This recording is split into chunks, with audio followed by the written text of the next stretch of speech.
What's up, guys? It's your boy, the essential John L. Crossfire, aka the real main event, aka the Rogue Soldier, and today you're about to learn firsthand just what it's like to be caught in the crossfire. But above all else, prepare yourself, because in this very moment, today, right now, you are about to be caught in conversation.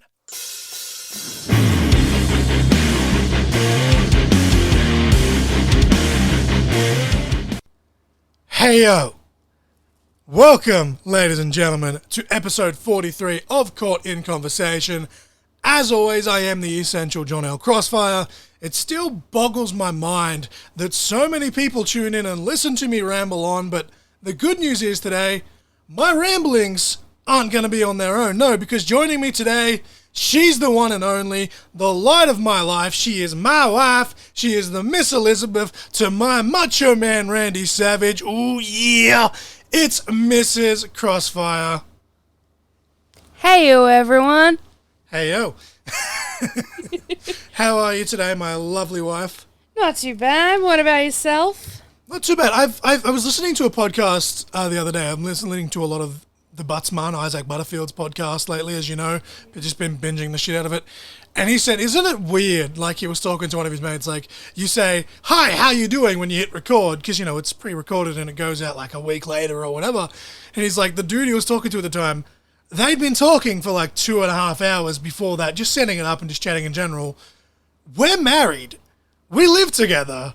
I already know how you're doing, and yet, for the sake of this podcast, I'm still like, ladies and gentlemen, welcome to the show, as if it's fucking live and we're just seeing each other for the first time. Is that how talk shows work? Like, if you go on Jimmy Fallon and talk to him for like an hour backstage before he's like, how are you doing today? Like, Yeah. Whatever, we're off to a great start. We've got a lot to cover today. Fuck yes, that sounded amazing. I always love waiting to record before I do that. It's the sound of a Mango Loco Monster. Sponsor me. Anyways, we've got a lot to cover today. I've tried my best, as I usually do, especially when you're on, because we have a habit of getting sidetracked, but people seem to enjoy that, and we've always gotten good feedback. But we've got a lot to cover, so I've kind of tried to keep my notes to a minimum, but there's actually a lot there at the same time, but specifically, what we're covering. Basically, a few weeks ago, you and I, we were meant to be doing an episode where we covered Warrior Wrestling 19 and DMDU Roll On, which was, as we've discussed, or I've discussed, was your very first live show, like in person, as a fan in terms of professional wrestling. And then life just kind of got in the way. Shit happens. I was meant to have surgery a few weeks ago. It was meant to be actually the week after we originally had Roll On. It was postponed. We had a house inspection, and then just work gets in the way. And we've since watched Warrior Wrestling 20 now, and DMDU Taking Back Sunday. So basically, we're going to stick to the original plan. We're going to go through 19 and Roll On. And then, as we discussed, we're just going to quickly go through the results of the other two and hit a couple of little highlights here and there. But I had as I was writing my notes for this, it was like this weird, I don't know if divine's the right word to use, but it was like a divine coincidence, because the last two episodes that have aired before this one and the next two that will air after this, they're all in the can. They're ready to go. But yet, in this last week, I guess I'm gonna call it a divine coincidence. I don't know how else to describe it. But just over a week ago, as we record this, the wrestling world was left with a pretty big hole. We lost someone very special to us all, and as much as it's a tragedy, I'd be kicking myself if I didn't get a chance to talk about it. Of course, we lost Scott Hall, aka Razor Ramon. Pretty fucking sad times in this household. Like, you and I were constantly checking our phones, for updates. And I just, we talk about, and almost every time someone passes away, especially within the wrestling world, you say, there's a massive hole left. But there really is a massive hole. But really quick, before we get into Scott, I'll do the song of the week, before I forget, this episode, of course, is titled Ready or Not, which was, obviously a reference to that Fuji song. But that would be too obvious, I feel. So the song of the week this week, I'm going to stay on track with the Citizen Soldier songs because the last few episodes, I haven't gotten through them, and they've since released 2 new songs. So the second latest release from Citizen Soldier is Waiting on the Sun. It's a very mental health-driven song, as the last couple are. It's part of their Fight the Good Fight project. And then, as I said, it's called Waiting on the Sun. And just remember, it is okay to not be okay. I know I say that all the time, but yeah, Citizen Soldier, Waiting on the Sun. I listened to it again before recording just to kind of refresh it because I couldn't decide between the 2 that I wanted to. And I'm like, no, I'll go chronological. I'll go Waiting on the Sun. The next one is Wanted. That's going to be next week's Song of the Week. Spoiler alert. But yeah, basically, as I said, this episode's jam-packed, but I don't want to just skim past this. I want to take a moment to reflect, I guess, on the life of Scott Hall, aka Razor Ramon. And as I say, when everyone passes away, it's always weird that someone who, to us, in reality, is a total fucking stranger, and it still hurts. Like, when I saw the tweet from Sean Waltman, aka X-Pac, confirming that, Scott had passed, I cried like a bitch. First thing I did, because you were at work, I was like, I messaged you, because as I said, the whole night beforehand, we were constantly checking for updates. The first thing I did, I cried like a bitch, and I messaged you, and I was just like, Scott's gone. Like, Yeah. But basically, for context, for those that didn't see my Instagram post, the first ever wrestling action figure I received when I was 10 years old was a Scott Hall action figure. And I still have that somewhere in a box. He's missing his ponytail, his vest is ripped in half, but he's still there. And I also have a Razor Ramon pop vinyl somewhere, which hopefully, when we get our own place and I can have some sort of a man cave or recording area or whatever, I can proudly put that on display. You've seen that in the past at my old house before I moved in with you. But yeah, like I'm a massive fan of Scott Hall, especially as Razor Ramon. He had a lot of influence on, the sensational LJ character that, I was going to do along with Rick Rude and Mr. Perfect. I love that, era, I guess, of professional wrestling. So I feel, I don't know if it seems cheesy. Again, he's a complete stranger in reality, but it was like I always had some sort of connection to Scott Hall. So this one, it really fucking hurt. But basically, we've all known about Scott's issues, and basically what happened was he'd had a fall, he broke his hip, went in for emergency surgery, and then he's suffered 3 consecutive heart attacks during the surgery. And anyone that's followed Scott's story, and this is where you, Mrs. Crossfire, actually were first introduced to Scott, was the documentary that they released, The Living on a Rage's Edge, on the WWE Network, and it's also on DVD and Blu-ray as well, was about basically his recovery and stuff, because I was showing you about DDP and Jake the Snake and stuff at the time, so I showed you that documentary, and they didn't hide anything. They really went into all his alcohol and, substance abuse issues, which unfortunately, much like my hero Eddie Guerrero, he'd got himself cleaned up, but by that point, it's too late. His heart says no mas. Yeah. And then Kevin Nash goes on social media and writes this really long post and says that, hey, this is what's happening. His life support is going to be turned off, and that was written, about 12 hours, give or take an hour or so before it eventually happened. And then I think he fought for, 5-6 hours, but unfortunately, what wasn't to be. And as I said, it's left a massive hole, very few people can truly say in professional wrestling that, that they've been a game changer, they've been groundbreaking. But Scott's one of the very few handful of guys that, although he was never the top guy, he really, especially in the late 90s, when it went, WCW formed the NWO, that basically forced WWE to make what eventually became the Attitude Era. But you yourself, you got a bit cut up about this as well, because as I said, I've I've showed you, the documentaries, and we've since gone back and we've watched stuff, whether it's as Scott or Razor, either or, it's all really good stuff. Even some of his TNA stuff that I've showed you, like in the early to mid 2000s, where he's extremely messed up at the time, but yet he gets in the ring and it's still just, he's hitting something. Yeah, because I've seen bits and pieces of him as a kid, like nostalgia-wise, and then when you like showed me like the Diamond Dallas Pages stuff. Yeah, I showed you. I think it was. Yeah. I can't think of the name of it, but whatever DDP's like documentary is that's on the WWE network, and again, there's like a documentary. They've actually released it as a 3-disc set as well. One of the very last ones now. They're only doing select like pay-per-views and stuff now, but. I think he was briefly in the Jake the Snake one as well that we watched, so it was kind of like really feelsy. But really, I feel you even said like watching the actual Scott documentary, like you, much like I did back in the day when I first saw him, there's just something about him, and that's why so many people I think have tried and failed to duplicate. Like it's just like, the old expression, often imitated, never duplicated. It's a cliche, but it's very much true, because there's just something about him.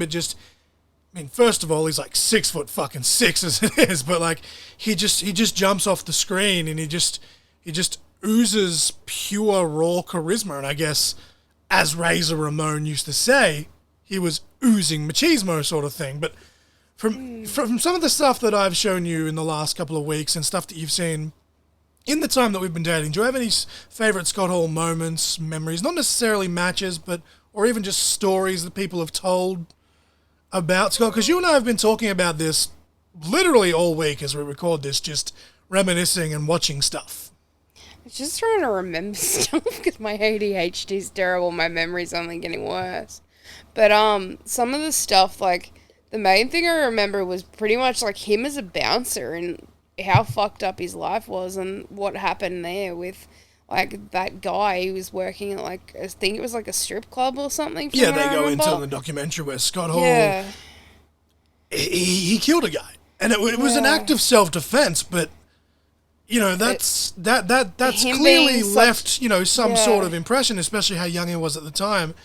It's that, and him being such like an actual good, kind-hearted person that he like is, and then having to do that, it's kind of like it's tearing him apart, and I'm wondering if that helped lead to the alcoholism that he had to go through. It's one of those things where obviously now we'll never get to meet him, but you get those vibes that, and a lot from what you've heard about people, like, could he be a bit of a douchebag when he's hanging out backstage with Kevin Nash, Shawn Michaels? All dudes and women as well, you can subconsciously act like a bit of a dick when you're with your friends, but from all accounts, in terms of like, actual everyday life, everyone that has come out so far, there hasn't been a bad word about him. They've all said that he was a man's man, essentially. I think for me, like the first thing, and you noticed it as well, you picked this up even before I did, where Damian Priest does like a Scott Hall-esque Razor Ramon type walk. He's made it his own, so he's paying tribute without straight up ripping it off. Yeah, even some of his But you said one time, you're like, oh, he really gives me Razor Ramon vibes. And that was before he went on record on whatever it was on the network and was like, he was my favorite wrestler. I'm like, fuck, you called that before I did, and now you can't see it. But the reason I bring that up is because when I first saw Scott as a kid, it's the walk, the toothpick, the hey, Chico. So cool. Like, he just jumps off the fucking screen, and you're just like, I love this guy. Like, it's good to be bad, I guess. It's the like, bad guy. Yeah, it's just like effortlessly, how do you effortlessly? Yeah, effortlessly. Mrs. Crossfire said like 2 sips of her energy drink, and she's like, ADHD! This is me every fucking week. I can't even. But yeah, like effortlessly cool. I just can't say it. But yeah, he's cool anyway.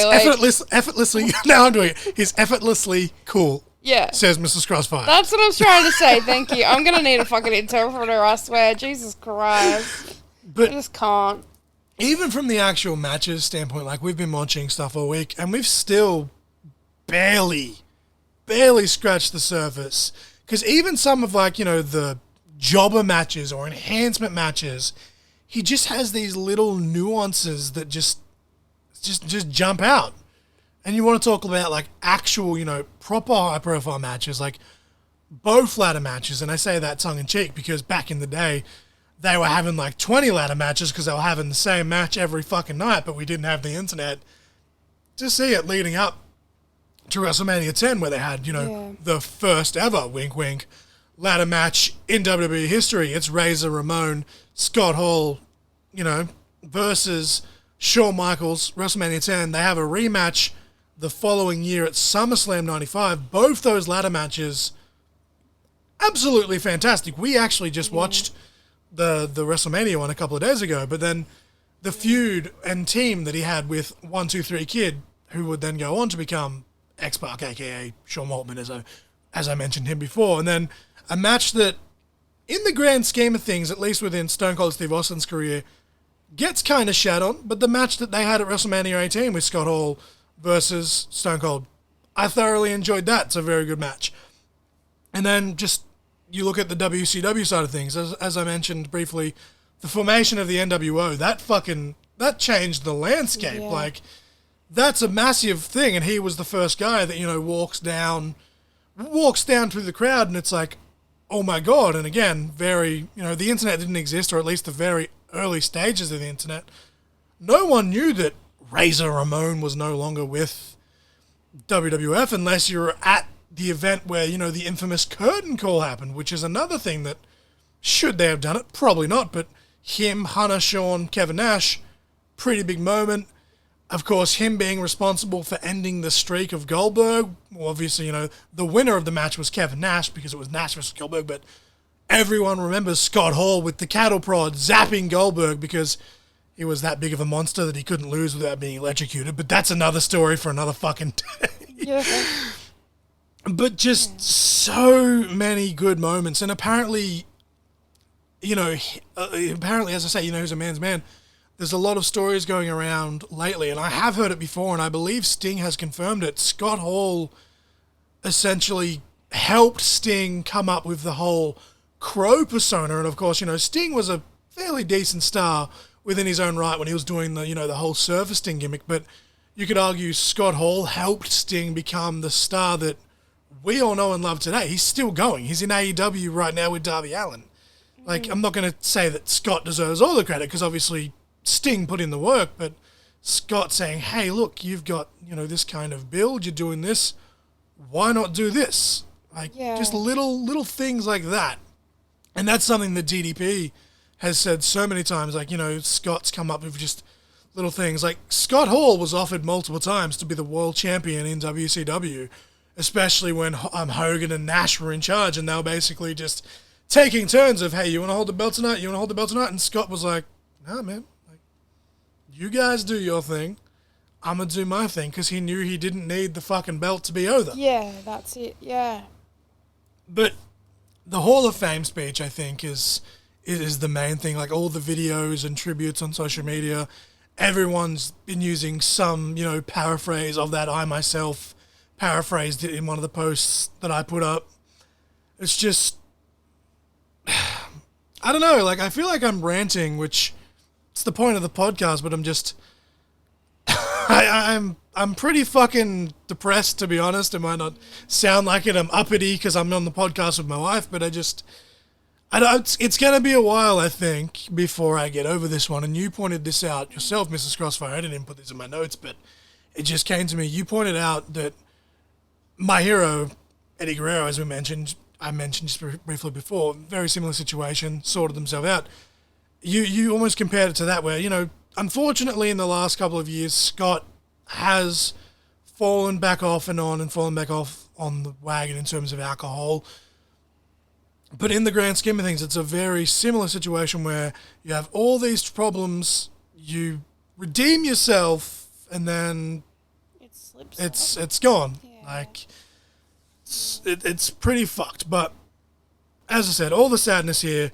We've lost one of the greats. As we record this, when this drops on Sunday, the sale will still be going. Pro Wrestling Tees are currently doing a pre-order micro brawler of Scott Hall, and I think they said 100 of those will be getting a chase variant in the NWO black and white. So you guys listening to this, I implore you, if you've got the cash, to go pre-order that. I unfortunately don't have the cash, so pretty depressed about that because it looks really cool and I want to support Scott's family. But Pro Wrestling Tees have also added a Scott Hall tribute t-shirt, which once we have the cash, myself and Miss Crossfire will definitely probably be getting one each, to be honest. And I actually just, the night Scott passed away, they were in the middle of a sale at Pro Wrestling Tees, so I was going to buy stuff anyway, so I bought Mrs. Crossfire the NWO style Hey Yo t-shirt. But yeah, if you guys have the cash, go pre-order a micro brawler while it's available.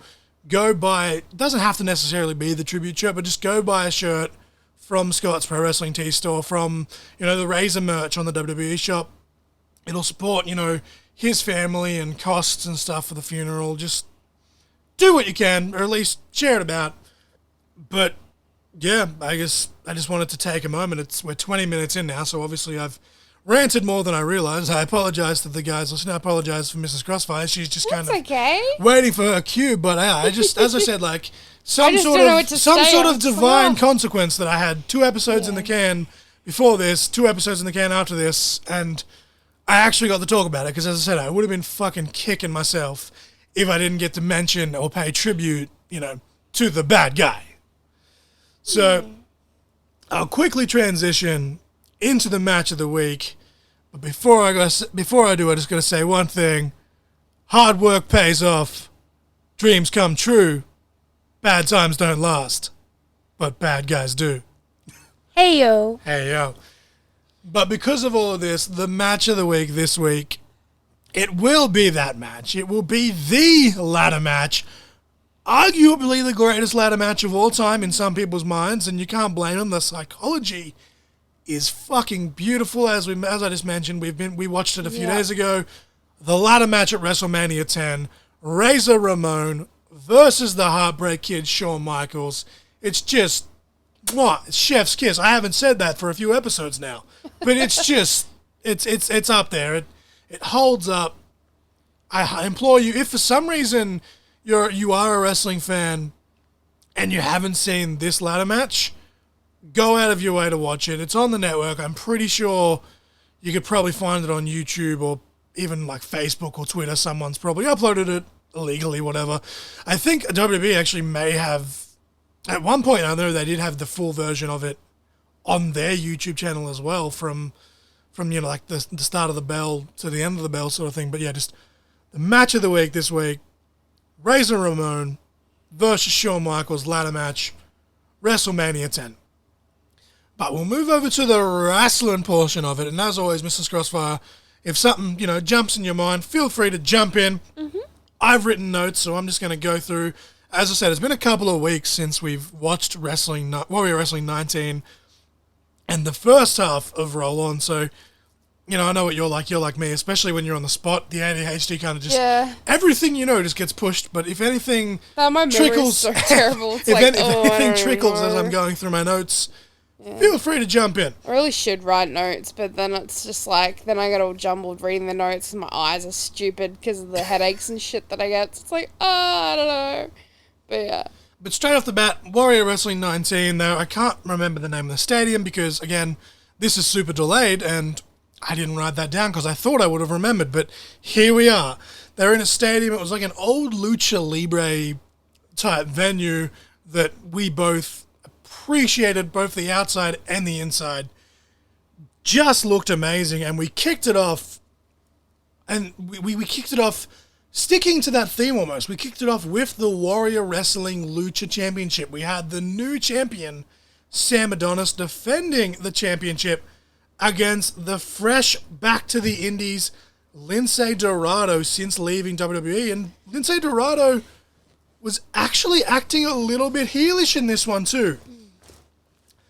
I will say, though, for as good as the match was, both of us were pretty pissed off with the ending. I don't know if it was a botch or if it was intended, but extremely anticlimactic. It goes to a double count out. It just seemed out of nowhere. I don't understand it. But nonetheless, Sam Adonis retains the championship, and I'm just really keen to see what Lince Dorado is going to do now that he's back on the indies. Like, I don't see him, with all due respect to him, going to, say, an AEW, because their roster is fucking just packed at the moment. So whether he goes, to Mexico and he goes, to AAA, or whether he goes to MLW, New Japan, I personally would love to see him in the X Division in Impact, but very intrigued to see what he does next. The second match, though... I was just going to quickly say, sorry to interrupt. No, I said jump in if you got something in your head. Even if he goes to WWE and Corey Graves comes back. No, I'm talking... Oh, you were talking about Sam. Oh, I thought you were talking about Sam, sorry. I thought you were talking about Sam. My bad. But yeah, again, ADHD. But imagine, yeah. It's a pretty funny story, though. Like, literally, Sam and Corey, I think, were in the WWE at the same time for, like, a day. Yeah. Sam was, like, in FCW doing his thing, and I think literally the day after, Corey Graves was signed to FCW, because this is obviously well before the days of NXT. The day after Corey gets signed, Sam was released because of the old budget cuts, brother. Jesus Christ. So, yeah, they were in WWE together for a whole day or half a day or whatever it was. But, yes, Sam Adonis is another one that I want to see pop up somewhere. But he's doing a lot of good stuff over in Mexico, in AAA and stuff as well. But, yeah, interested to see where Lince Dorado goes. The second match of the card had us both excited. And I remember we were both laughing our ass off just from the entrances, because we basically made a joke that this was both of my personalities facing off. Like, this was literally, not to sound like a mark for myself, but this was literally John Crossfire versus Leslie Johns. It was Warhorse versus Dalton Castle. Interesting crash of characters nonetheless. Warhorse rules ass. Castle did pick up the win after a lot of character work. Again, a very abrupt ending, though. It was going kind of back and forth, and then Castle just hit his finisher 1, 2, 3, and I don't know. This show in general. We're not going to shit on it because we both did enjoy it. But Warrior Wrestling 19 compared to I started watching with the Stadium Series in 2020, I think, and just as the shows went on, they've just gotten better and better. But this one here kind of fell flat, and the first two matches had very abrupt endings, and it just didn't do anything for me. And I know at one point you kind of started to flip through your phone in the middle of this event because you just kind of lost it, because it was like all of this hype, and then I don't know. Just you kind of need to keep my attention with that ADHD. I need to see flipping shit. Damn it. I wouldn't go that far. You're pretty good when it comes to like the storytelling stuff. And the storytelling and psychology, and it was kind of just starting to lack a bit. So like, it's kind of like this kind of, it's not super indie, but still like it's independent wrestling enough to where it's like you kind of just go from match to match, but just all of a sudden it's like you spend 5-10 minutes getting the character over or whatever, and then it's boom 1, 2, 3. Like you can do that at times, but it didn't translate to us. But the third match was a very basic match, as we're saying, but we both enjoyed it. It was very well executed. We had Sky Blue, who is still very green, against Miranda Alizé, who was still very green in her own right, but still, like, this was a really good match. Sky Blue I believe, was the week of this show when it happened last month. She was just celebrating her 5th year or 6th year in the business, so she's starting to come into her own. Miranda Alizé, of course, someone that I've been a big fan of since the moment I saw her in Ring of Honor. Her and Roxy had a fantastic handful of matches there. Of course, Roxy won the Ring of Honor Women's World Championship. She's actually just been signed to WWE, so congratulations to her. But yeah, this Miranda Alizé match between Miranda Alizé and Sky Blue, as basic as it was, we both thoroughly enjoyed it. It flowed really well. Both women really playing up their characters. Sky Blue, super over the top babyface, but Miranda Alizé kills it, as a heel. Sometimes she gets, cheap heat, but it is what it is, as I said, she's still green, she's still learning, but eventually Sky Blue picked up the win here, rightfully so, given that, she is currently a big fixture in the entire, Warrior Wrestling landscape, especially considering their main base is the Chicago area where she's from. So although they're on the road here, she's still very much, like the Warrior Wrestling hometown girl to an extent. I really enjoyed this one, and this was another bit where you were like, oh, hang on a minute. Frank the Clown, in almost like an MLW Contra-style promo, hijacked the feed, and I thoroughly enjoyed it very, very much. Frank the Clown, I've said this before, and people have scoffed at it, but his promos, although, they're very tongue-in-cheek, and he's quite blatantly, ripping off a lot of what CM Punk said in the past, he does it in such a way that I'm just like, fuck yes. Like, from going to being that fan that was trying to get himself over to cutting what, in my opinion, are fantastic promos, I had to give him nothing but props for that. Yeah. Match number 4 had me hyped, and this is where Mrs. Crossfire really checked back in. We had Gringo Loco versus Alex Zane versus Blake Christian versus Myron Reed in a fatal 4-way match. You got your flippy shit, Mrs. Crossfire. Yeah.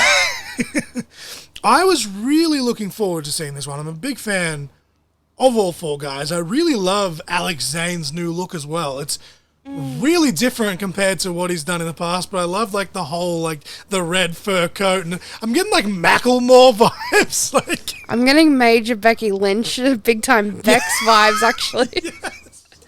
Yes. Give me massive friggin' big time Bex vibes for sure. Yes. But flippy shit galore. I loved every second of it. Blake Christian did cut a promo after the match, after he'd picked up the victory. Unfortunately, on the feed, you couldn't really hear what he was saying. Unfortunately, Warrior Wrestling, because they are on the road, they are having a bit more technical difficulties than usual, but they did upload a full version of this promo on YouTube from another camera with another mic. And from what we heard when we watched it back, pretty decent promo, kind of generic at parts, but mic work's never really been his strong suit. It was really good. He called out Will Ospreay, which, if we got that in a singles match, I'd be pretty fucking happy with that. I was laughing my ass off, though, in the tag match between Brian Cage and Casey Navarro versus the Acclaimed. You had, right off the bat, Casey Navarro comes out. He's wearing the fake fucking Brian Cage Wolverine sideburns. And then we had a rap battle. Brian Cage is rapping. And the funny thing is on the surface you're like, that's not good. But he actually, the Acclaimed always have good freestyles, but Brian Cage roasted the fuck out of them. It was great. It's a pretty solid tag match. So again, pretty basic, nothing fancy, but Brian Cage, typical Brian Cage match. Everyone's got to get their shit in, brother. The Acclaimed did pick up the win, though, after a ref bump and a little bit of miscommunication between Brian Cage and Casey Navarro. You got to wonder if maybe they're teasing a potential match between the two of them in Warrior Wrestling soon, or if they're just trying to, do the whole thing where it's can they work together and then they work together down the line. I don't know. But Thunder Rosa's interview was kind of, she's a very good wrestler, but I feel like she needs a mouthpiece or something, just because everything she says is always just kind of, I can't talk. I'm on a podcast and I'm tripping all over my words, but everything she says is always in the same kind of tone, really. She doesn't really show much emotion, I guess, is my issue, and I feel like that's the main point of an interview or a promo. But I really enjoyed the Santana versus Mike Bailey match. Definitely match of the night from this entire card for me. There was a couple of little, slip-ups here and there, but being the professionals they were, they rolled straight on. Santana is very well known for his tag team work with Ortiz, and of course as the Inner Circle as well in AEW. But he's doing a lot of indie stuff at the moment, and I dig it because I didn't realize that he's actually as good as he is. I watched the Terminus show that Jonathan Gresham put on as well. Fantastic stuff. He's just really killing it right now.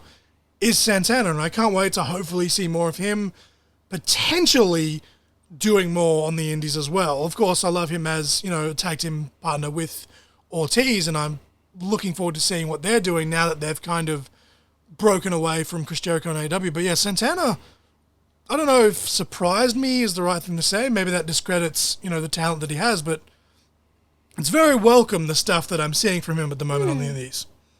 Santana did pick up the win, though, right as the time limit was about to expire. Hit a beautiful pile driver. Fans were behind both guys, which is always good to see. Had a little, bit of respect between the two, which, as marks in this type of environment, you love to see. You just love to see the wrestling. All the flips and tricks, as Mrs. Crossfire would say. But right on cue, though, as I said, the Speedball versus Santana match, in my opinion, was probably match of the entire night. But right on par, we had Dante Martin picking up a huge win over Bandito in what was a pretty damn good match. Again, Mrs. Crossfire, very invested in that one, all the flips and tricks. But who's not a fan of Dante Martin, and especially Bandito? I'm really looking forward to Supercard of Honor for the title unification match with him and Jonathan Gresham in a couple of weeks' time. We had a solid tag match between the Briscoes and JD Drake and Anthony Henry, who they seemed like a really odd pairing, but they seemed to make it work, and I dig it. In the main event, though, we had a very anticipated match. It was Thunder Rosa defending her Warrior Wrestling Women's Championship against another person making their return to the indies fresh out of being released in WWE. Formerly known as Ember Moon, we have Athena. And I was really, really looking forward to this match. I'm pretty sure I've just said that like 3 times already, but really enjoyed this match. We did have a scary spot where it looked like that she'd re-aggravated a past injury to her Achilles heel. But speaking of heel, she pulls a Chris Jericho and she was playing possum the entire time. I remember you, Mrs. Crossfire, just laughing your ass off because you said straight up, you're like, I bet she's playing possum. And I'm like, oh, I don't know. Like, that looked pretty scary, but apparently she was fine. Mrs. Crossfire was right. She got up, she did a little jig, she did some jumping jacks. Really good stuff. But this match actually went to a time limit draw, though, which, much like the first match, I felt like it was anticlimactic, but at least it makes sense. Like, they're trying to push Thunder Rosa as the women's champion.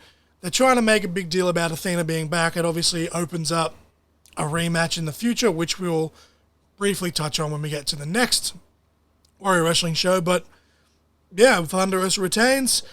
And as we said, like, I don't know, we didn't really go as in depth into this show as we have with previous Warrior Wrestling shows, but I don't want to say disappointed, but the couple of shows that led up to this one kind of fell a little bit flat.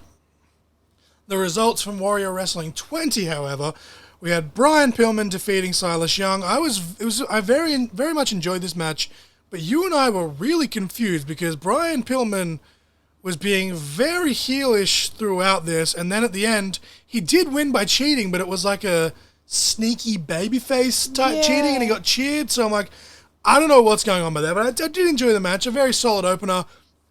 I still feel like a few shows ago, it was meant to be Silas versus Pillman. Pillman had to pull out, and then it was replaced with Silas versus Davey Bang. I believe that was the Warrior Wrestling 18 show where Will Ospreay faced Brian Cage, which was a tremendous show from top to bottom. I said in that review of that show that I felt like, with all due respect to Brian Pillman, that the replacement was better. And unfortunately, coming out of this match, I have to stand by that. Like, it wasn't a bad match, but it's almost like there wasn't any chemistry really between Pillman and Silas Young, which is a shame because both guys are super talented. But yes, again, they did make it work. It was just a little bit confusing with Pillman's antics, but that might have just been him. Maybe they are leading to an actual heel turn. I don't know. But Pillman, I feel, as good as he is, and being that even in Warrior Wrestling here where we are, he's a former champion, I feel like he's still very much suited for that tag team type of role. I feel he's still just a little bit too green to be doing too much on his own. Yeah. But I'm just a mark with a microphone. What do I know? The second match, though, Jake Crist defeated Storm Grayson. The third match, Sam Adonis defeated Psycho Clown to retain the Warrior Wrestling Lucha Championship. Speaking of acting heel, Sam Adonis officially turned heel here, which I'm kind of on because he'd only just turned face, but it kind of makes sense because, he turned face, he did the grind to get to the championship, and then he's like, fuck you, now I've got the championship. Goes back to his old ways kind of thing. Yeah. But he removed the mask of Psycho Clown and delivered a low blow. I enjoyed it. It was what it was. Speedball Mike Bailey would defeat Casey Navarro in a great super indie flippy type match. Right up Mrs. Crossfire's alley. Another one, though, which was right up your alley. No flips, just hits. Almost a pun there on FTR's No Flips, Just Fists when they were Revival. Please don't sue me. That was completely unintentional. But we had a big hoss fight, a heavyweight hoss fight between Killer Cross and Jake something. And they just fucking hit and suplexed the absolute crap out of each other. It was a nice, good, 8 to 10 minutes of action. Killer Cross picks up the win via TKO after a barrage of forearms causing the referee to stop the match. I enjoyed it. We had a bit of an altercation after the fact, though, where the potential heel turn teasers kept coming. Killer Cross tried to shake Jake Something's hand. Jake Something basically said, nah, fuck you, and just walked away. And, of course, Jake Something's contract has just expired with Impact Wrestling, so much like I mentioned on now the previous show where we just touched on Warrior Wrestling 19, here at Warrior Wrestling 20, you got to wonder what's next for Jake Something. Yeah. Because he is a dude that he needs to be signed somewhere. Yeah.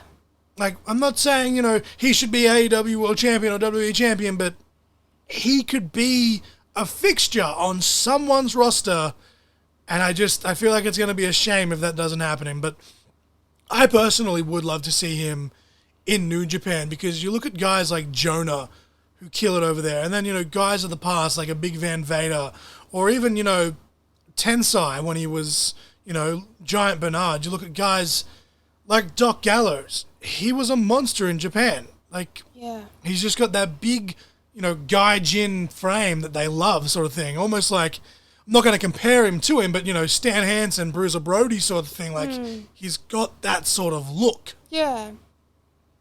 But in the main event, Thunder Rosa would defeat Sky Blue and Athena. Athena got her rematch here, but Sky Blue was added to it to retain the Warrior Wrestling Women's Championship. She would cut a promo after the fact, hyping up the cage match between her and Britt Baker, which has since happened upon recording this. It happened, I think, last week as we record this. Thunder Rosa is the new AEW Women's Champion, along with being the Warrior Wrestling Women's Champion. So they have announced that due to those commitments, Thunder Rosa has now actually relinquished the Warrior Wrestling Women's Championship. So that's going to be interesting, because at the next show, or at least the next handful of shows, at some point, we will be guaranteed a new Warrior Wrestling Women's Champion.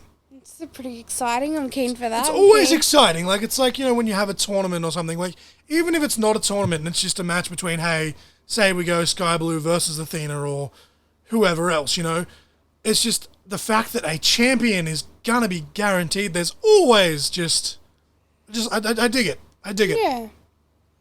And I just realized I called that the main event. It was the semi-main event, I should say. But we had Lance Archer defeating Mike Bennett. It was originally meant to be Jonah as Archer's opponent. Here's hoping we still get that one, because speaking of, heavyweight fights and hoss fights, Jonah versus Lance Archer was my most looking forward to match on this entire card, and we didn't fucking get it. But look, card subject to change, travel issues, whatever the issue is, it sucks, but here we are. And in the actual main event, slip of the tongue there, the Little Rascals, Trey Miguel and Myron Reed, would go on to defeat Top Flight, Darius and Dante Martin. Darius Martin is back from injury, and they were also facing Ares and Dante Leon in a triple threat lucha tag team match. Originally, Aramis was meant to be the tag team partner of Ares, but again, card subject to change. That made both of us super fucking depressed, because, as we've documented, you're just a mark for flippy shit. Aramis, one of my current favorite luchadors going today. So that was a little bit sad, and then you throw in the monkey wrench that you've got 2 people named Dante in the match. Like, it's not like it's a common name like, John Silver or whatever, like, Dante. But it's fine. One of them had green hair, so it's easy to tell them apart. Yeah. But Trey Miguel, much like Blake Christian at the last show, cuts a promo, calls out Will Ospreay. So that begs the question, are we going to get Will Ospreay versus Trey Miguel at the next show, or are they going to have a rematch from the triple threat, which was Trey's gripe? Because, of course, Blake Christian, the reason he was mad at Will Ospreay was Trey Miguel was the defending champion at Warrior Wrestling 17, and in a triple threat match with Blake Christian and Will Ospreay, Ospreay pinned Christian, so Trey lost the belt without being pinned, and then Blake Christian says, no, you pinned me because there was another guy in the match, blah, blah, blah, blah, and now Trey's gripe is, no, and he swore like 3 or 4 times, which usually I find very cringy when you swear for the sake of swearing, but Trey showed so much fire in this promo that it was very much believable. He was like, fuck you, like, you screwed me over, you pinned a guy, that's my fucking belt, give me a title shot, give me back my belt, essentially. So I don't know where this is going to go. Is it going to be Blake Christian versus Ospreay in a singles? Is it going to be Trey versus Ospreay in a singles? Are we going to have a rematch with the triple threat? Either way, I'm happy with any or all of all 3 of those options. But speaking of Trey Miguel, this morning, as we record this, he was just announced for the World Series event coming up in July. And the fact that we can't go due to my health issues makes me super fucking depressed because I love me some Trey Miguel. Me too. And you never know, maybe by that point, he could be Warrior Wrestling champion again. He, of course, is the current Impact X Division champion as we record this. But very much a better show than Warrior Wrestling 19, thank God. We went back to kind of, the shows we were used to in effect, but unfortunately, we had more technical issues in this one, and it wasn't just a case of the camera cutting out or the audio cutting out. The feed kept freezing. And it was kind of annoying, because especially in the main event, there was a brainbuster, which the feed froze in the middle of the brainbuster. There was a 450 splash, the feed froze in the middle of it. And then I believe there was some sort of moonsault or corkscrew plancher to the outside. I can't remember which one it was because it was bang, bang, bang. But in the middle of some crazy flippy shit, the feed just stops and you hear the audio of what happens, but then the video comes back and they're already on the floor. So that was kind of disappointing, but very much enjoyed this show more than Warrior Wrestling 19. And we just had a brief intermission because I needed a bathroom break. We've just covered Warrior Wrestling. Mrs. Crossfire, are you ready to get into DMDU Roll On? I guess you could just say, roll on. Roll on. Roll on. I could have made that song of the week too, but so many decisions. Before we get into, the whole actual show, what was it like finally being able to actually sit down and enjoy a show? Because I know a few people got mad every time I said that it was your first ever wrestling show, but we've prefaced it a few times now by saying it was your first show as a proper fan, because every show you've been on that has involved me in some form, you've still done something. Yeah, I'm usually either filming, or I'll try and help out with Kenny or help with cameras and stuff. So it's it was cool to actually watch something as because even your very first show, you still you watched the first part of the show as a fan, but you filmed for me specifically. Yeah. So you actually got to sit down and yell and cheer and mark out for all your favorites like Jessica Troy and Vixen and Joel Bateman, and you'd never actually seen a Richie Taylor match up until that point. Maybe that's on me, I don't know.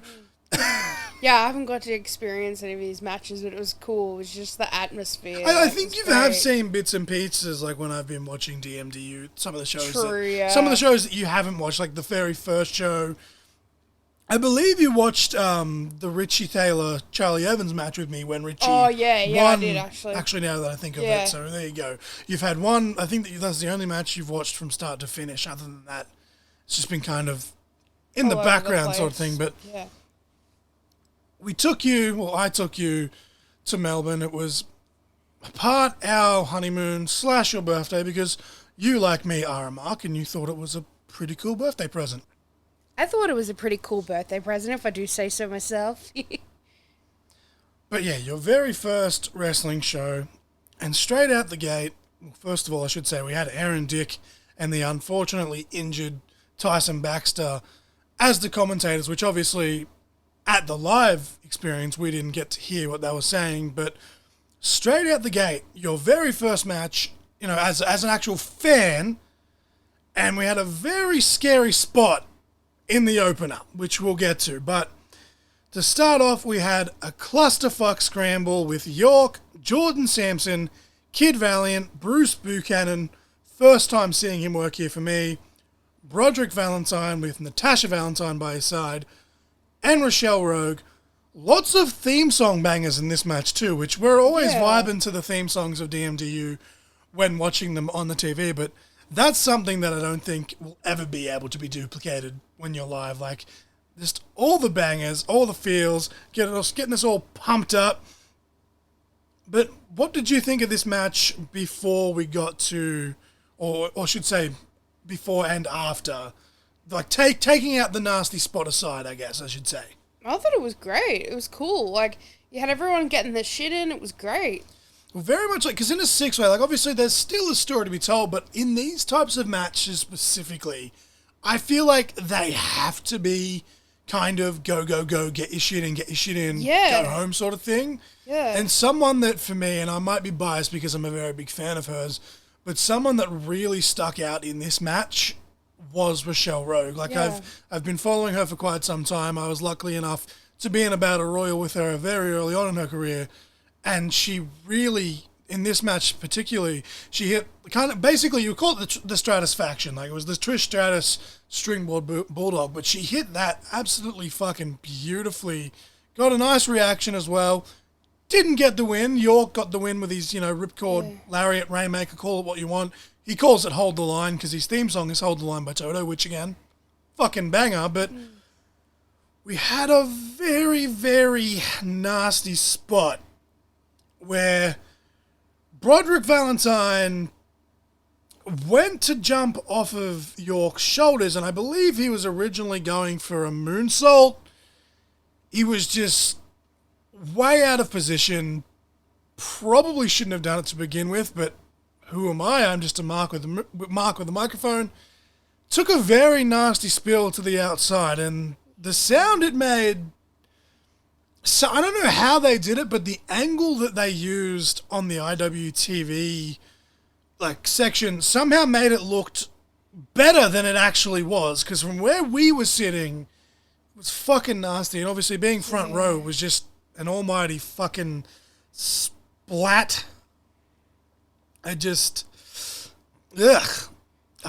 He has come out, and we'll touch on it when we cover the results for Taking Back Sunday, but he did come out at that show, which was, I believe, 2 or 3 weeks after Roll On originally happened. And as I said, we're a little bit behind just because of life, but he has confirmed that he is cleared. It was just a mild concussion, and you and I discussed this. Such a worry, You and I discussed this at home when we'd seen on social media that he was fine. Like, how mild is a mild concussion? Like, it's still a fucking concussion, but I'm just glad he's somehow, okay, some way, Broderick Valentine didn't break his fucking neck or didn't give himself brain damage or something. Like, it was almost like for a split second, time stood still. And that was only the first couple of minutes into the match. Like, it was fucking terrifying. And I was worried about, like, obviously, we wanted to rewatch it and kind of compare the live experience to the video feed version of it. But I was almost worried about watching this match back because of I could hear the splat and the ringing in my ears, like as plain as day sort of thing. But in a way, I'm glad I watched it back because it sounds terrible because he took a nasty fall. But as I said, the angle that they used on the feed, it made it look a lot better, I think, than it was. It's like I don't think it did the fall justice, but in a way, I think that makes it a good thing. Yeah, for sure. But York picked up the win, and they actually challenged Mad Dog to a death match after the fact, which Mad Dog accepted. Super keen to finally get around to watching that one. I believe that was at the Melee at the Pele show, I believe. Or Malice at the Pele, I should say. Melee at the Pele, Malice at the Palace. I always fucking mess it up. Malice at the Pele, I believe, was the show that ended up happening on. It was either that one or the Vacation one. I can't remember off the top of my head, but both of those have happened as we record this one. But, yeah, it was pretty solid first match besides the terrifying fall. And I'm just glad that Mrs. Crossfire, you didn't just call it quits then. I was expecting you to kind of just check out of the show after that, to be honest. I'm like, yeah, babe, let's go to wrestling. And then Broderick just took a nasty fall. But I was just worried about the poor bugger and his poor missus. Oh, that poor darling.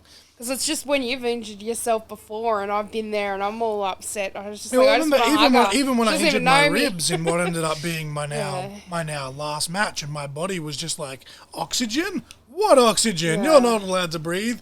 I remember, like, you know, management literally telling you, no, he's hurt, you need to go. So it's like, fuck, when management tells, you know, you weren't my wife at the time, but, you know, when management tells the wife, no, you need to go check on him. Your fiance at the time, though. Yeah. But still, like, when management themselves goes, hey, you need to go over there and make sure he's okay, it's pretty fucking scary. Like, I remember even from my standpoint, looking up and realizing that my wife or fiance was standing over me and just in my head just going, fuck. Like, I've fucked up here, haven't I? But match number 2, you know, the old expression, the show must go on. They picked up the pace. They kept the show rolling, and that wasn't even intended. The show's called Roll On. They rolled on, and I'm glad they did, because match number 2. I just want to say before you go into that too, I just want to say, like, it was awesome that Joel came out and let us know that, like, you know, he's all right and let us know what was going on, because that really helped me, because I was just panicking.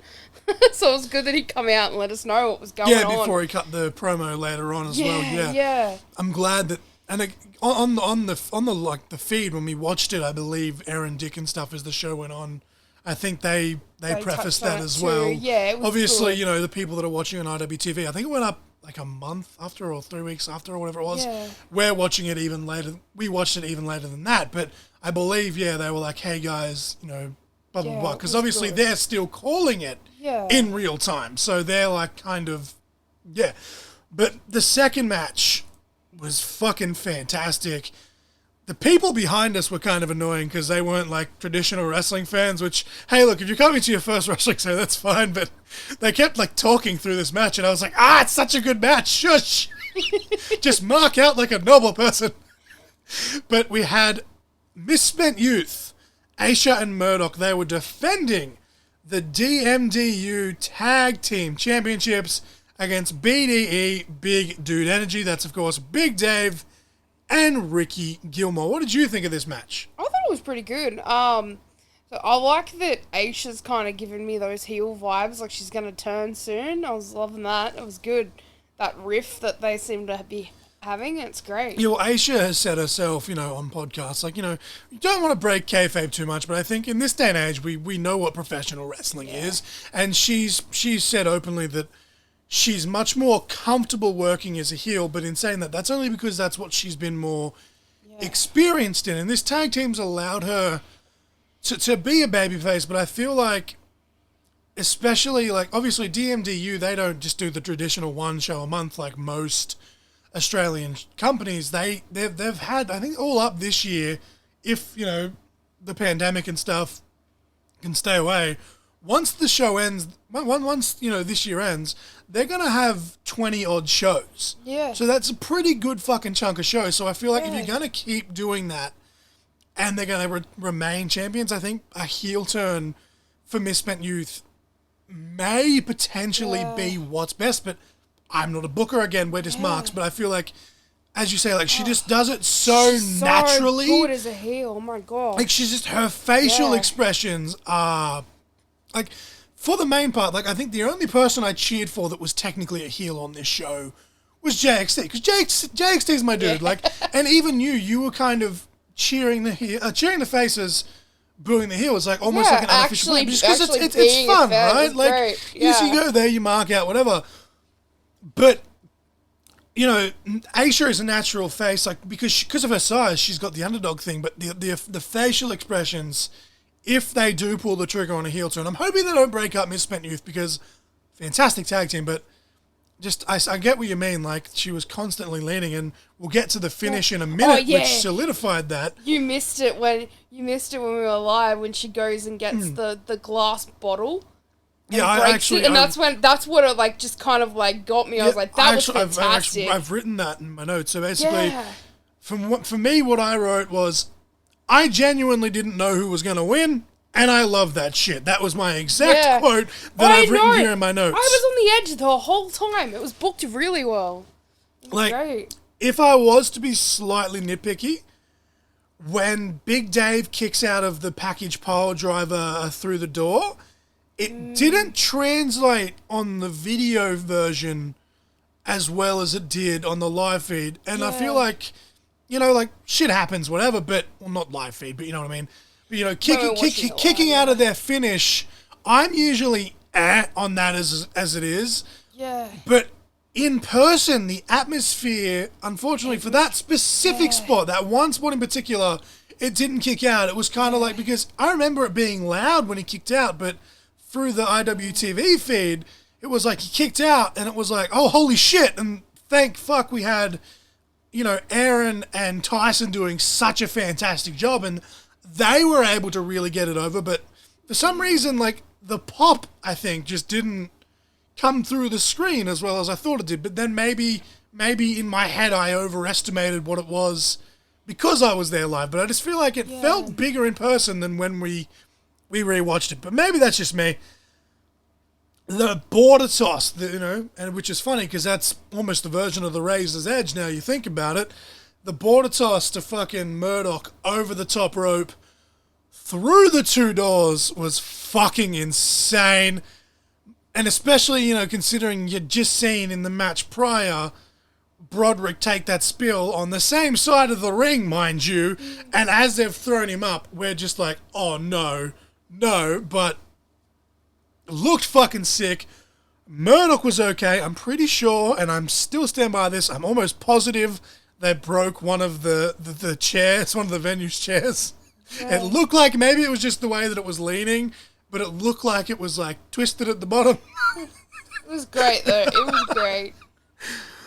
But again, and then I've written this in my notes as well, I didn't see Aisha smashing the bottle, as you said, because she just did it so quick. But you saw it, and you pointed it out, because I was just like, where the fuck did that glass come from? She did have it in her hand for a little bit, but you might have not seen it, because it was pretty swift where she got it Because I'm like, it's the beauty of a tag team match as well, like a multi-pair match, like or multi-person matches. Yeah. You're watching all this stuff happen, and there's fucking doors breaking, and there's chairs, whatever, and then all of a sudden, there was the pin, and I was like, where did the glass come from? And you're like, she just hit him, and I was like, fuck, all right. And then, you watch it on the live feed, and maybe it's because I was already aware of it subconsciously, but on the live feed, the way they've shot it, you see her plain as day sneaking it, which is great, because it's great. They had, I believe, I would give a shout out now to Tom Barrett. I don't know who else does camera work for DMDU, but I know he's one of them. Him and Misfire Digital do some fucking amazing stuff. The camera angles that they get, it's for the promos especially, but for what they did here, fantastic stuff. But yeah, as I said, I put it in my notes here that I didn't see Aisha smash the bottle because partly because I'm half blind. Secondly, there was so much other shit happening that I was like, I was looking at whatever the fuck was going on with, you know, someone over here, and then all of a sudden she's cracked the bottle on someone else here, and I just somehow missed it. But yeah, Aisha and Murdoch, and I actually wrote it here, I can see Aisha and Murdoch turning heel sooner than later. That's going to be interesting to keep an eye on. But BDE is someone to keep an eye on too, because I feel like I really hope that these two guys, because they're relatively green, and that's never that when I use that term, that's never an insult. That's just where they're at right now. Yeah. They've already established themselves, you know, not quite to the level of, say, a Velocities, But in the short work they've done in DMDU and elsewhere in Victoria as well, for that matter, they have really, in just a matter of months to a year, they have solidified themselves as a genuine tag team contender anywhere in the country. So I'm really hoping to see more of them. They were so over. Like, it was ridiculous. The way that the crowd was interacting with them was fantastic. Yeah, 100%. And even after the show, they've got their fucking little custom fucking BDE beer pong table. I'm like, that probably cost them a fortune, but that's dope. Yeah. Like, it's marketing 101. Like, you've got to, whether it works or not, you have to, you've got to invest in yourself. And BDE have clearly done that. Yeah, well, even they've paid attention to their audiences, like, because they used a TikTok song as, like, their entrance song, and I'm like, that was fantastic, because I'm going to remember that. Fuck your life. I'm literally going to remember that forever. It's great. As well as they're both really charismatic. It was fantastic. 100%. We're talking, obviously, earlier on about, when we're paying, tribute to Scott, right? Like, these two guys, you can tell that they genuinely are party dudes, and they're unashamedly themselves. Yeah. Like, they don't care whether good, bad, or indifferent. They're going to be themselves. Yeah. And it's the old Stone Cold adage, right? He's Steve Williams or whatever, but at the end of the day, he's a beer-swilling, country music listening redneck that also enjoys a bit of heavy metal, so he just turned that up. BDE have done that. They're party dudes. They love wrestling. Fucking turn it up and let's go. Yeah. It's fucking fantastic. It's completely organic. I love it. Match number 3, speaking of loving it, we had a match with all the flips and tricks and kicks and chops and strikes and whatever other inderific shit you want to throw out there. We had Emin the Kid versus Matt Diamond. Oh, that was fantastic. I was excited from the get-go. From the moment I saw this match graphic on social media, I was like, oh my God, I can't wait to watch that. And then I realized that, oh my God, that's the one that I actually have tickets to see live in person. Mrs. Crossfire, what was your thoughts on Emin the Kid versus Matt Diamond? I thought Emin was like a bloody little firecracker. It was fantastic. It was great. Something that got me before the match even started was Richie Taylor coming out just to flip off Matt Diamond. Yes. And he was like right next to where we were sitting at the guardrail, and I was just losing my fucking mind because I thought that this was going to be a face versus face type of matchup, but obviously Matt Diamond has very much embraced that outside of New South Wales, he's very much, well, even in New South Wales, he's kind of heelish at times. But he's really embracing kind of the heel side of thing. And because Emin's so over as it is already, it worked absolutely beautiful. They did have a show of respect after the fact. Emin is an absolute star, in my opinion, and he actually picked up the win. Yep. Rightfully so. I'm going to be very sad when his student visa does end up and he has to go home. And that he actually said on the turnbuckle a couple of weeks ago that this year is when it expires. He is hoping to hopefully move over here or get some sort of other visa. Yeah. I truly hope he does because that kid deserves the platform that he's on. Like he does all the flips and tricks, but he's not just your generic doing it for the sake sort of thing, it. right? He thinks about it. Yeah. The fire, he's just.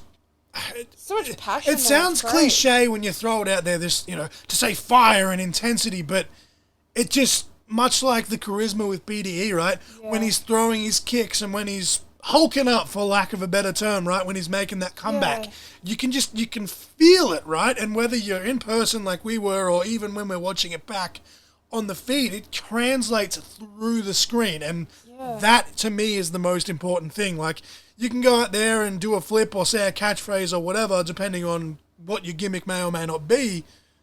It may or may not land if you don't kind of have that fire or belief in yourself. He clearly does, right? And I feel like you can see that, if that makes sense. I just kind of went on a bit of a tangent there, but such a talented dude. Yeah, it was good. It was a really good match. Match number 4, we had Lover Boy Son, Lockie Hendricks versus Mad Dog. This was, I believe, your first time definitely seeing Lover Boy Lockie Hendricks, because he did take a little bit of a hiatus from Aussie wrestling for a while. But what was your thoughts on this match specifically? And I know that you've got a lot of thoughts on Lover Boy, son. Even watching the feedback and watching Taking Back Sunday, you were like, this fucking guy. It's just, he's like a fantastic heel. Just the way he plays up his voice, and it's like anti-deathmatch party, like being a part of that. It's just fantastic. He's great. such. It's like I Drives don't me think nuts, anyone but like in was a good way. when he debuted at DMDU when the lights went off and then they came back on. I don't think anyone at all was even thinking of Loverboy. Like, when the lights went off, they're like, someone's going to make the old kind of, almost like an ECW Sabu-esque save, right? Where it's like, oh my God, the lights are going off. Someone from the deathmatch side of things is here to kind of, even the odds. Like, I think that's usually what goes through people's mind. Yeah. And then they come back on and it's Loverboy, son. It was just the ultimate fucking troll, and it was so beautifully done. And then, telling Mad Dog that I am not a deathmatch wrestler. We're going to wrestle, which I appreciated because, one, Lockie, obviously you just mentioned it, his character is off the fucking charts. He's going to have like the Corey Taylor fucking vocal cords when he's older because of all the straining that he does. But like the character work that he does, and then Mad Dog, obviously he's an icon in deathmatch wrestling. He's been waving that flag for years and years and years, fucking decades and decades, that everyone forgets that Mad Dog is actually a really good technical wrestler. Oh, yeah. And So Lockie, good. of course, in his own right, as I mentioned, everyone looks at him, thinks the character work. So the fact that these two guys actually got to roll around, do some chain, and build the entire match around that, I loved every fucking second of it. And then the finish, of course, comes when there's some shenanigans and a little bit of cheating, and Lockie Hendricks gets the win, and the crowds are like, boo! But in my head, I'm like, you suck. But, like, my actual thoughts are like, that was brilliant. Yeah. Like, just Like, fucking it's yes. super random, but it gives me like heel Noam Dar vibes, because he's just like irritating, see that. but like in a good way. Like, you know what I mean? I can like, see that. Noam Dar, very technical, Yeah. but he really plays up his character. That's a Yeah. that is Really a plays it brilliant comparison. Wow. Yeah. Very odd comparison. Like, It of seems all odd. That's the why I people was you like, could throw out, yeah. Noam Dar, but Noam wow, Dar. yeah, no. Yeah. I could see that. No, ooh, fuck, now I need, like, when Noam Dar eventually gets released from the old budget cuts, brother, let's have Noam Dar come to DMDU. I don't know. Like, it sounds so weird, but like when you look at it, it's kind of like it makes sense. Like, Alicia Fox, Lover Boy, son. it's just like I could see it. He's a real Aussie freaking version of Noam Dar. That's what I reckon. 'Cause Noam Dar gets on my nerves something chronic as a heel. And then he gets in the ring and you're like, that was cool. He's cool. He's technical. But he is so fucking irritating. And he plays up his voice a lot. And it's kind of just like, wait, I know someone else that does that. It's kind like of thing. Tenille Dashwood in Impact. She really plays up her Aussie accent. And the inspiration, Yeah. iconics, whatever you want to call them, they play it up as well. Like Cassie Lee, when she just talks normally, she's almost got like a American accent slightly. And the fact that she's married to a Canadian doesn't help. But Billy Kay... Yeah, Billy. She, Yeah. like, obviously, like, she still has a very thick Aussie accent, but she really projects it with her promo. So, yeah, that's a fucking beautiful comparison. I'm stuck in a loop now because that just threw me. I wasn't expecting that.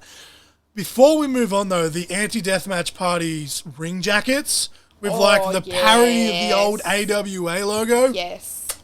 Fucking beautiful. Even the colour, that maroony red, it was gorgeous. It was great. I'm gonna have to get on wrestler merch at some point and buy the shirt version of it because it's fucking sexy. I love it, love it, love it.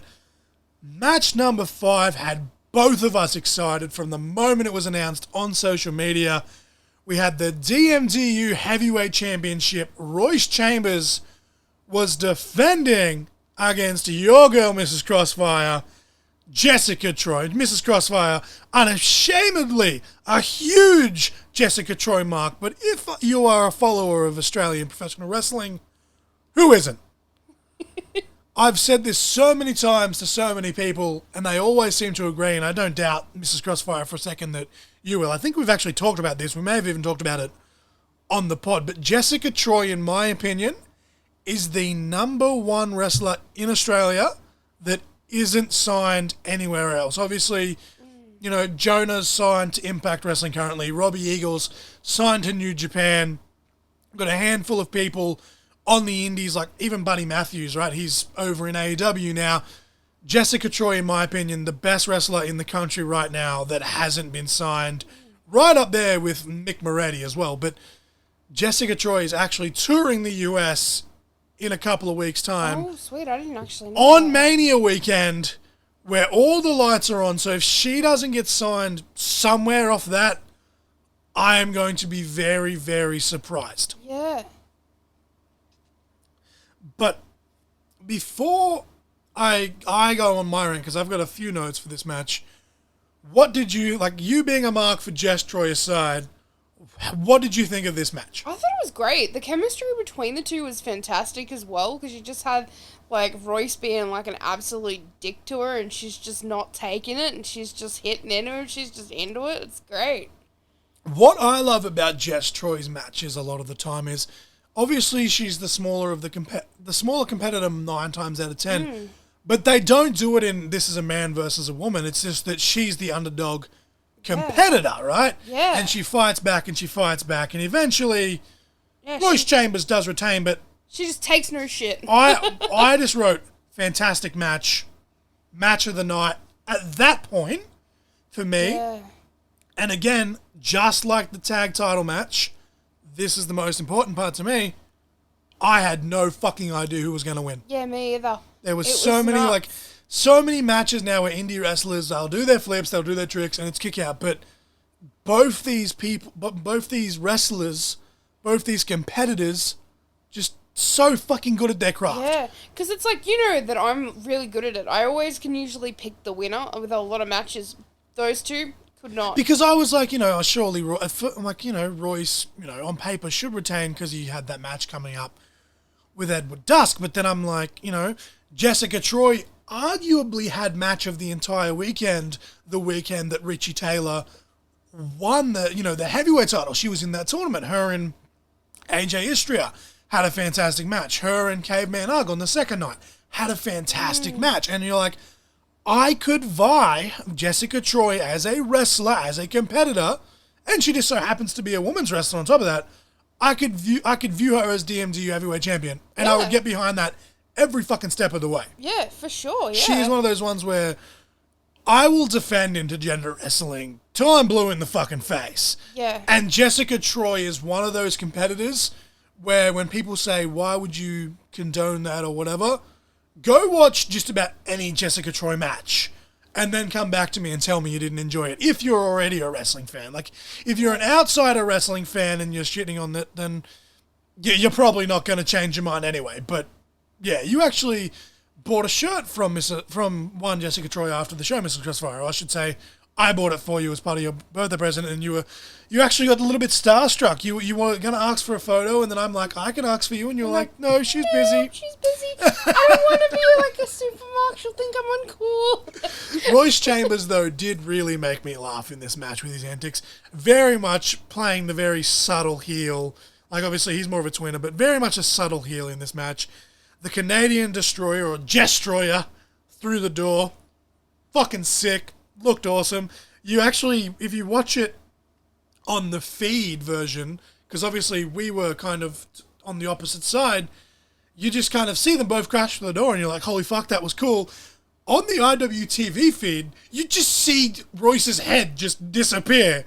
And like, if you didn't know better, you would have thought that he was genuinely just fucking decapitated. It just looked so cool. Angles, again, fantastic angles. And I said to you while watching the feed version back of this that, with all due respect to Lord Andy Coyne, I'm glad that he's back doing the commentary now, but I wouldn't mind, at least for as long as Tyson Baxter's injured, having he and Aaron as a permanent or semi-permanent duo, because they had really good chemistry they were here. fantastic But together. in this match specifically, Tyson Baxter with, you know, just his expressions and his little nuances really won me over. And you can tell that, and maybe this is me being biased, because like I've always preferred to do play-by-play. That's just me because I've really looked up to Jim Ross. But for me, he wasn't going out of his way to put himself over. Like, he was still very much in character, but you could tell he's passionate about it and he was enjoying it. And from one person that has dabbled in commentary and wants to continue doing that, like, if I ever had my own wrestling promotion, straight up, I'd put myself on play-by-play, whatever. Some may say that's me being a mark for myself, but I just really appreciated from one semi-commentator to another the little things that he was doing. Yeah, it was good. Really good commentary. It was fantastic. Match number 6, though, and I was really not, I don't know if worried or concerned, but I was really curious as to how they were going to pull this off at an all-ages show. And that was the Deathmatch Championship. We had Callan Butcher defending against your other girl, Vixen. And again, she is one hell of a fucking competitor, one hell of a fucking wrestler. Very interesting to have a death match on an all-ages show, but they were very smart. As I said, I was curious how to do it, and when they did it, I'm like, that was so obvious, I can't believe I didn't think of that. Basically, they took intermission, and they're like, hey, the first match after intermission is going to be this. If that sounds like it's not going to, appeal to you, take an extra 15-minute long, 15, 20 minute, whatever it is, intermission, and just listen out for the bell to ring for the match to end. And I'm like, that's so smart. It's almost too smart. But what was your thoughts, Mrs. Crossfire? Because you said to me when it was all said and done, when we were back at the hotel room, that this was actually your favourite match of the night. Yeah, so I'm usually not one for death matches. I don't mind them, and I see the art in them. It's just more the fact that it's sometimes I'm not in the mental headspace to be able to watch them. But, I was because you were kind of worried. You were like, oh. Yeah, I'm like, first ever wrestling show, and I'm taking you to a death match. And then in the very first match, Broderick has that scary fall, and I'm like, oh, fuck, what have I done? Yeah, but then, this one, I got really into it because I've been a fan of Vixen for quite a while now. She was one of the very first Australian wrestlers you followed on social media. Yeah, because, I, as a youngin', when I was little, the only wrestling I saw was WWE. I didn't know independence existed because I just didn't know. And then I kind of grew out of it because I got teased at school for watching it. So I grew out of it. I didn't watch it much anymore. Met you, got all back into it. And then it was kind of I was like, oh, because I started following just wrestlers, American wrestlers, because you're showing me Impact and we were diving into all that. And I was like, oh, this chick's Australian? What the fuck? Oh my god, she's fucking sick. So I followed her and I was like, oh my god. So then getting to see her who is live, this chick and why does she have barbed wire sticking out of her head? And I was like, I fucking love it.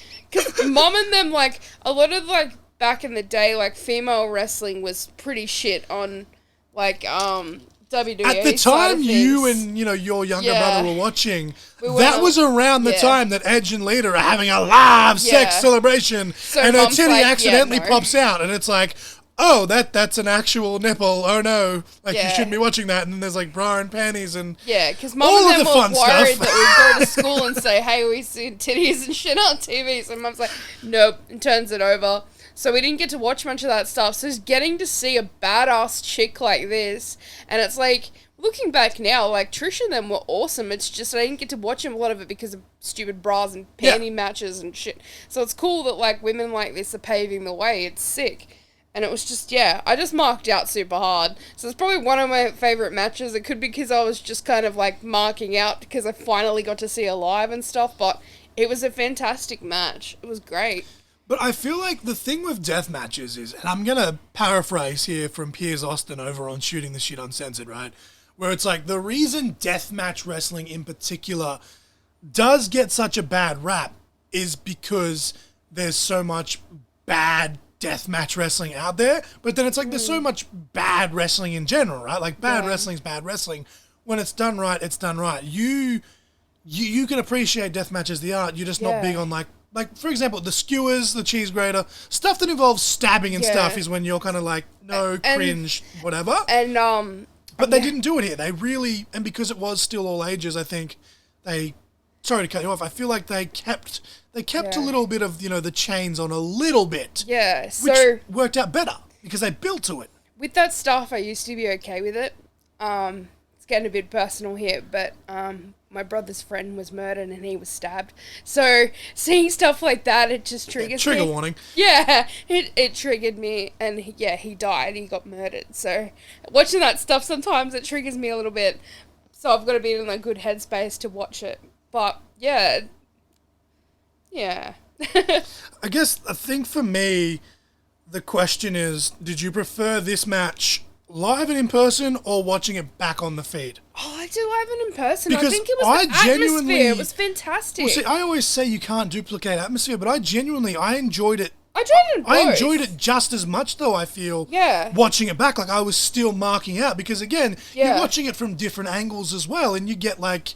that's one thing, true. Going to a football game, the atmosphere is great, but being that, and it could be my eyesight as well, I prefer watching football on TV, because I can see everything that's happening. Yeah. Because if I go to a live football game, I'm still going to be staring at the big jumbo screen anyway. Yeah. Whereas with wrestling, it's like, I don't know, but... It was a fucking great match. I started a both these wrestlers chant because I'm a fucking mark. Because usually it's, both these guys. But again, intergender wrestling, whatever, who gives a shit. They're both competitors, they're both wrestlers. I started a both these wrestlers match, a both these wrestlers chant. And it was genuine. Like, I was sitting there going, both these people are risking their lives, basically, for an art form. And they're fucking killing it. Yeah. Like, just... beautiful stuff. The only thing that got me a bit worried was the light tubes. And obviously, getting stuff in your eyes in general. But with my eyes the way they are, I'm like, fuck, if I get something in my eyes, I could go blind here because of this deathmatch. But yeah, that was the only thing I was concerned about. So I want to go to a proper deathmatch show, but I'd have to kind of pick my seats and be a bit further back, unfortunately. But the venue they're in, Arrow and Swanson, you could sit anywhere in that venue and the atmosphere would be amazing. Yeah, it was fantastic. And Callan, that was my first match that I've seen of Callan's, and he was fantastic. It was great. Yeah. It was cool getting to meet them both, actually, afterwards. It was Callan Butcher knows who I am. How the fuck? What? I know, he followed me back on Instagram, and he does, view my stories every now and then, but... the fact that he actually recognized me and remembered me, I marked out a little bit. I was like, Callan Butcher knows who I am. Because, and I think I have said this on the pod by this point, but I genuinely voted for Callan Butcher for the IWTV Wrestler of the Year. Yeah. And IWTV has independents all across the world, but from the stuff I've seen from him in DMDU and, just in general, he seems like an amazing dude. He's come such a long way in ring, and there's just something that, at the end, at his core, and I say this with, no malice at all, I say this as an term of endearment, he's just a fucking mark. Just like I am, just like you are, just like we all are. And he even joked about that, because he's like, do you want to hold the belt? And I was like... yes. And then he was like, as he's passing it, didn't you guys get belts made for your wedding? Because I made a joke I'm about, sorry, this is the... we're just filthy marks, and it's like... you gotta be if you're into this industry. Yeah, because I made a joke. I made a joke about this is the closest I'll ever get to a championship sort of thing, and he's like, weren't you the guys that got the custom ones? And I'm like, yeah. Also, I'm super proud of my anxiety because I had massive anxiety, but I wanted to go over to Vixen and was like, I really want a photo. I forgot to mention that. Sorry, yeah. Then I went over. I'm like, can I please have a photo? And she's like, you pushed yourself with that one. I was like, do you want me to ask? And I'm like. And you were like, yeah. And then you were like, fuck it. She was like, fucking come over here. Put your arm around me. And you were just like, oh my God. She's fucking awesome. But yeah, just fantastic match. And I love, again, much like I mentioned with the Warrior Wrestling show before, they have a show of respect after this. And in this type of environment, because we know what professional wrestling is, we know, we don't know everything. Not everyone knows who's going to win, blah, blah, blah. That's the booker's job. But, we know what's going on. We know what the art form is. And to have two people do that and then after the match, kind of acknowledge each other in front of everyone else as well, and that in turn put each other over, for me, it's just something that I've always appreciated about professional wrestling. Yeah. Yeah. And then they showed a video package. And I'd already yelled and screamed a lot during that night, but I don't know how I didn't lose my voice, and even watching it back on the feed, I'm still marking out, not here to fuck spiders 2, or not here to fuck spiders, as I've cleverly put it on the poster. Alex Colon, a deathmatch wrestler that you are semi-familiar with from the US, Mrs. Crossfire, from some of the stuff that we've watched, is coming to Deathmatch Down Under. Yes, you pop so hard. This is the best.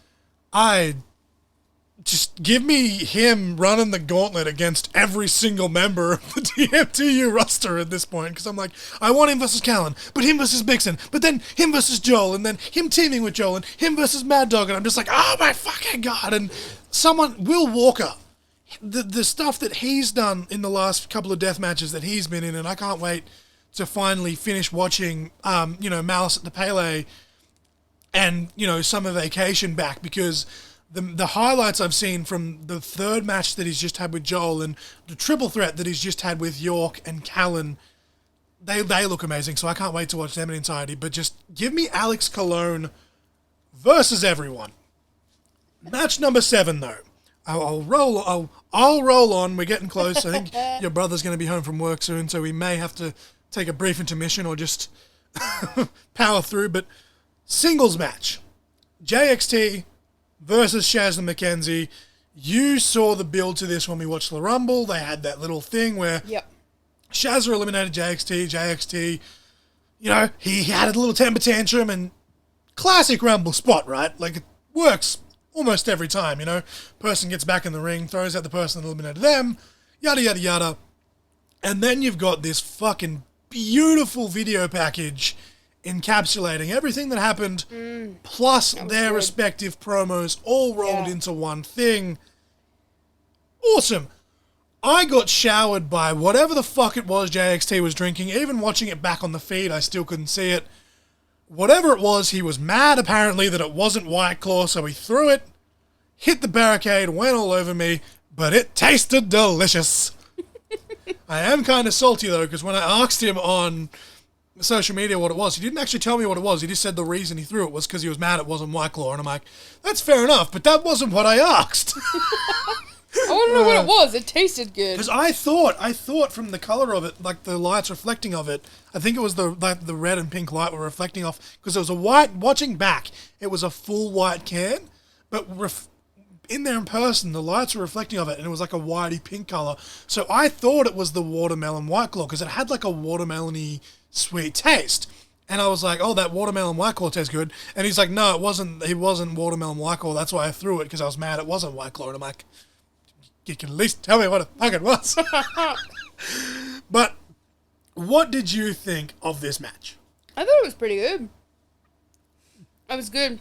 Because everyone was shitting on JXT because he's a heel, but me and you were cheering him. Yeah, like, as I said, like, for the most part, I play along, but I've been unashamedly a mark for JXT for so many years now. And again, he was one of the first guys that you were like, oh, this guy seems cool. And I'm like, just went in full markout mode. So you're like, oh, so he's good then. I'm like, yeah, you need to go check out his stuff. Like, he's just, I love that his gimmick has essentially became him being a mark, and he's just played it up. Like, the whole Bret Hart-esque gear that he's wearing at the moment works fantastically.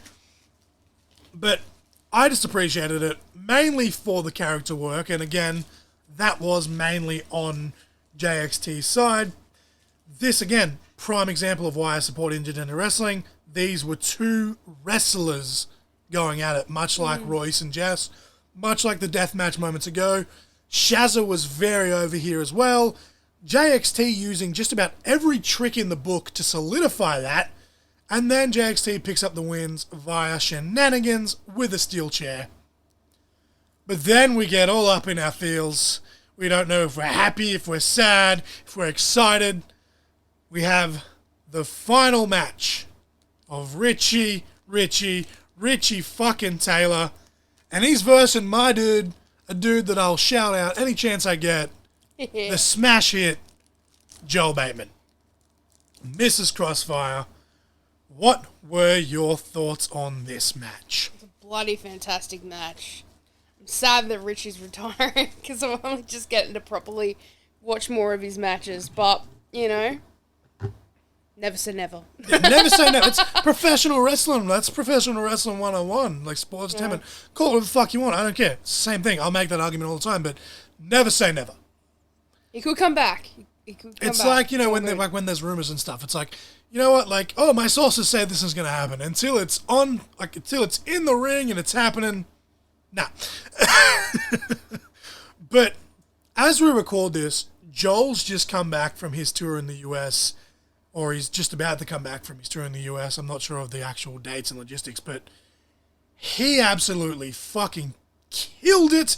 I actually sent Joel an apology via Instagram from all the notification spam that he had, because as I was watching all the shows live, I was constantly sharing and tagging him and stuff, so I was just like, sorry, bro. He probably came back and checked his phone, and it was just like, boom, boom, boom, boom, boom. My bad. I feel like it's a good thing though. Like I'm trying to show support. That's what, you know, professional wrestling's all about, whether it's cheers, boos, whatever. But back to this match right here. As I said, this was your first, I think, proper time seeing Richie. Like, I think you watched the majority of him versus Charlie, but I watched the whole match. I thought so, yeah. Because I seen Charlie and I was like, who's this badass could be? Yeah, because you'd already seen Charlie versus Joel in their death match by this point. Yeah, that's right. Yeah, I want to watch more of That her was the stuff. first proper death match you actually watched, too, was the Charlie versus Joel one. You showed me some ECW stuff, but it wasn't, like, super heavy. Yeah, like old school ECW Yeah. with the barbed wire and the fire, but Yeah. that's hardcore wrestling, and then death match is kind of taken that next step, and I don't think there is a next step unless you're actually murdering your opponent in the ring, which is illegal. Lucha Underground, where you at? Yeah, I mean, you do it in kayfabe, I suppose. Yeah, in fucking kayfabe. Johnny Mundo Kayfabe, fucking brother. cutting off Luchasaurus's head with a samurai sword. We're not even up to that point yet, so that's a spoiler to you, but I think I've already told you that before. We need to start watching that. We're only like halfway through season 1. Anyway, back to this match. This was, I guess, I will say, your first time watching Richie Taylor live, I guess then we'll say. And I guess by proxy, your last, if he doesn't indeed come back. But as I said, never say never. I think this is my first time, actually. I don't think I've actually been in attendance for a Richie Taylor before now. Cologne versus Richie would be. Yeah, well, even just a regular match. Alex Colon, another one. Yeah. Fantastic technical wrestler, but most good deathmatch wrestlers have to be good wrestlers. Yeah. Because you truly understand the psychology of stuff. But I said this on multiple social media posts the day after the event and weeks, past it, and I'll stand by it. I've been lucky to attend a pretty fucking good chunk of live wrestling shows. Lots of, ups and downs, lots of emotions. I was actually in attendance when Abyss retired officially from in-ring competition at World Series Wrestling before he went over to WWE for his job as a producer. But I have never been in a room full of so much pure, raw emotion until right now. Like, it was fucking bonkers. And I, once again, much like the death match, I started a little chant here.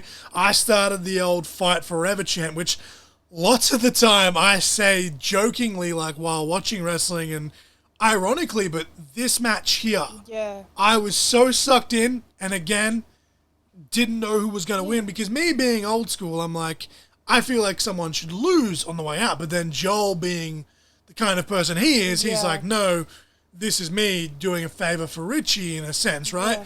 So it's like, I didn't know who was going to win. Eventually, Richie did get the win, but I started that Fight Forever chant, and I was just like, fuck yes, I'm a filthy mark. The actual match itself was a beautiful nod to the style that they both love, between the Japanese strong style with a little bit of British wrestling. That may not have been what they're going for, but I was getting those vibes, kind of British wrestling sprinkled in there. Just beautiful back and forth. Fuck ton of emotion. The finish scared the absolute shit out of me, you, everyone in the fans. I think Joel and Richie themselves. Basically, and I say this with love, Joel, but I said this to you, Mrs. Crossfire, when we were back at the hotel. that Joel want to thank his lucky stars that he's such a short ass. Because Yeah. if he was even like, you know, a couple inches taller, that top rope brainbuster genuinely would have been a spike and a potential broken neck. Yeah. So I'm fucking glad that once again, everyone comes out okay. Going back to you talking about the raw emotion of it all, it was like I hadn't seen many of his matches, but like I felt it. Like it was crazy, insane. It was crazy. Like literally, my hands were red because I was slapping them on the little like sign thing near the barricade. There's so much. The moment his music hit, and it's like you just kind of draw from everyone else around you. There's it's like so much emotion in that room. Me just being a fucking nerd. I'm gonna take this back to Dragon Ball Z. When Goku throws his hands up for the Spirit Bomb and he's like, lend me your energy, we were just fucking throwing everything we had at Joel and Richie, like, take what we have, please and thank you. Like, just fucking beautiful. And this is what makes me think that Richie will come back because, as I said, being old school, I feel like, you know, obviously he's going into fatherhood and whatever else. That's his business. I'm not going to talk about someone else when they're not here to tell their own story. But I feel like when he's I believe it's his daughter now, gets older, I feel like he will come back at least maybe once. But I feel like being old school, I feel like he'll come back eventually just to have one more match and put over someone else. Whether it's maybe it's that last match with his brother, because I know he was trying really hard to get his brother out of retirement as well. They were actually meant to be having a tag team match before, you know, a pandemic ruined all of that. But I just, what a fucking amazing show. I had goosebumps, you know, this Start match to finish, specifically, really. but just from start to the finish, the whole show was just amazing. Your first ever live wrestling show as a fan. What a fucking show. Like, I knew it was going to be good when I bought the tickets. I wasn't, this is no slight to anyone from DMDU because I've tooted their horns so many times on this podcast, on social media. They're fantastic. It's just, wow, like, exceeded expectations. And to me, again, this is just my opinion. I'm just a mark with a microphone. But for me to say that, I feel like that says a lot. Yeah. Well, even, like, the atmosphere of the crew, everyone was so nice. Like, it was just great. Yeah, so, like, and this is, again, I don't want people to say that this is me putting myself over because it's wrestling, someone will listen to this, trolls, whatever. But you were having a nap before the show. Yeah. So I just messaged Joel and I'm like, look, dude, I can't do too much heavy lifting because of my eyes, but I'll come. And I come and I set up the guardrails and some of the, like, the little small stuff, whatever, put up the DMDU batters, and then same thing after the show. I helped Jay, and they are an amazing human being. Everyone loves them except for that one person that was being a dick, and I feel like they got shut down pretty quick by literally the entire audience making fun of, you know, Jay's nail polish. I thought they looked fabulous. Maybe that's just me, but whatever. But shout out to Jay. They were awesome. I helped them take stuff back to their car and just take down the merch and stuff like that. Just some of the little stuff after the show. And everyone, to me, was super welcoming. Yeah. I had no idea who I was, but because I was like, hey, I spoke to Joel, they told me to come down, and then I spoke to Jay, so they were like, well, if you're cool with Joel, you're cool with me, so everyone's like, well, if you're cool with them, in terms of Jay, then you're cool with me as well. Yeah. So it was just like, fucking cool, and then, as I said, I marked out a little bit, because Cal and Butcher knew who I was, but it just, 100% going to be back. I don't think it was you being a mark, it was you just helping out a mate, like... No, I'm just saying, like... Because people are going to think, because I mean, people are like, well, I went to DMDU and I helped them set up and I heard some of the match spots. I'm like, there was a couple of things I heard. That's how I knew that Broderick was meant to be a moonsault. But it wasn't that I was actively paying attention. I was trying to do everything I could away from them planning because I was like, no, I've still paid my money. I still want to watch this as a fan. That's why as a commentator I do the old Jim Ross trick in meetings when they're like such and such is going over. I'm just like la la la la la la because I want to react to who's winning naturally. Yeah, exactly. But 100% we were back, especially at that venue, Arrow and Swanson where we stayed. Fantastic service. The room was fucking beautiful. The only thing that made me mad was usually there's like, obviously they're phasing them out nowadays anyway, but usually there's DVD players and stuff in hotel rooms. we didn't have one, so I couldn't pinch a HDMI cord from my laptop to connect it to the TV. But that's a me problem. That's just me not being prepared. These first world problems. I've since bought a HDMI cord, but the room was amazing. Yeah. The bed was comfortable as hell. Staff was super helpful, and something that again, going back to the start of the podcast, Isaac Butterfield just put over with, I can't remember if it was his episode with Frenchie. He was talking to someone anyway. The Uber Eats in Melbourne. And even without that, like, you can walk 5 minutes and, like, we're in the CBD, like, there's just stuff everywhere. All the touristy shit. Yes, I went to Starbucks. Yes, I bought a super expensive fucking iced tea. And yes, I'd do it again. And yes, we went to Lygon Street. I always wanted to go there, and I was like, we are going. I spent like $120 on dinner, and I didn't even regret it because it was such amazing quality. It was filling. I paid $20 for that one cocktail, thinking...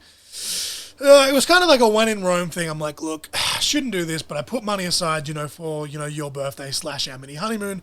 Let me get it. And I don't know what brand of, like, bourbon they put in there, but it was some fucking top quality shit. I was just like, okay, like, you got what you paid for sort of thing. And that's definitely, bringing it back to the wrestling before we move on to the results of Taking Back Sunday, we definitely got what we paid for, both at Arrow and Swanson. Like, we were there for 4 days? Yeah. And, the price we paid for that entire time, extremely reasonable. Tickets, the price of admission for DMDU, especially for being an all, it was I think it was a slightly cheaper than usual because it was an all-age show, but considering it was still front row, the price we paid, fantastic action. Everyone was welcoming. I think we need to move on because I'm just ranting, but I just want to say though, so good. I don't know if it's me being biased because it's my first show, but that freaking card was just fantastic. The whole show was just great, start to finish. I'm hoping even going into like the dark match. Yeah, Tom Barrett versus I can't remember the other guy's name. Yeah, I feel terrible, and again, maybe that's me being biased because kayfabe, Tom Barrett when he was Chris Shadows, he did have a hand in training me a little bit.